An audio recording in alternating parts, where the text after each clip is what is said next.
Hey there! Welcome to Joget tutorial series. In this video, we're going to learn how to set up a dynamic cascading drop-down list. This enables one to change the options or selections of a select box, radio button, or radio-based element on another form's field value. Okay, let's begin. First, log in using the administrator account. The default admin user's username and password are both admin. Once you've logged in, click on Design New App. Let's create a new app called Dynamic Cascade Select Box. As a best practice, ensure the app ID is in camel case. Once you've clicked on the Save button, you will be directed to the Design App page. Before we begin, let's maximize the overlay by clicking on the green button on the top right corner. Alright, in order to begin, we will need to have two CRUDs. The first CRUD is the floor form. The form contains a single text field that defines the name of each floor level. To learn how to build a CRUD, take a look at how to create a CRUD via the App Generator video.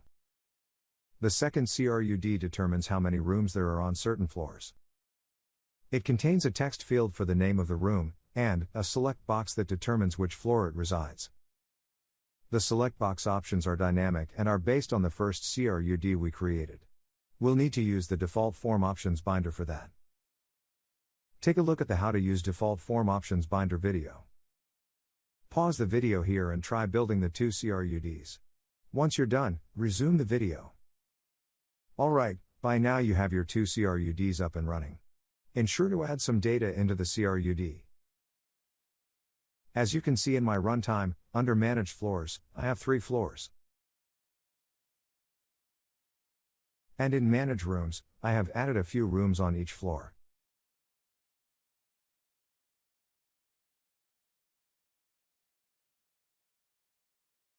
Now we're all set to build the main form that contains the dynamic cascading drop-down list. Close the Runtime tab and head back to the Design app. Click on Create New Form button. We'll call this the Booking Request form. Fill up the necessary details and click on Save.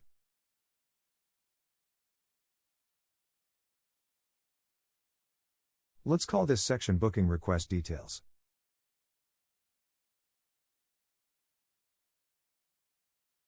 Click on the OK button. For the floor selection, we'll use a radio button. And for the room selection, we'll use a select box. Edit the radio button's properties. And we'll call this floor. Copy the ID as we'll use this later.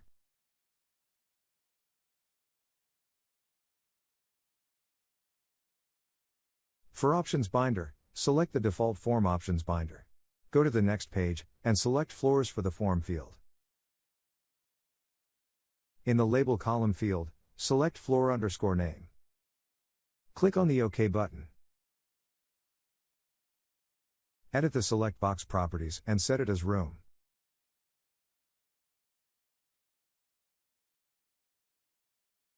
For Options Binder, select the default form options binder. Go to the next page, and select Rooms for the form field.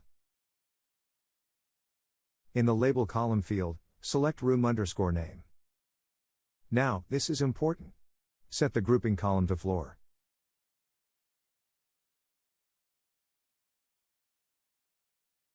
Click on Next to open the advanced options. Under the Dependencies section, paste the ID of the radio button here. This is important, as this identifies that the floor ID that belongs to the radio button controls what options to be displayed for this room select box, as we've grouped them by floor as shown in the previous configuration here. Click on the OK button. Click on Preview to see how it'll look like in runtime.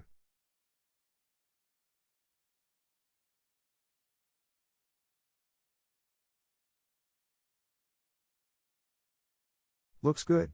Alright, close the Preview tab and click on Save. Let's generate a CRUD, go to Runtime, and try adding a new record.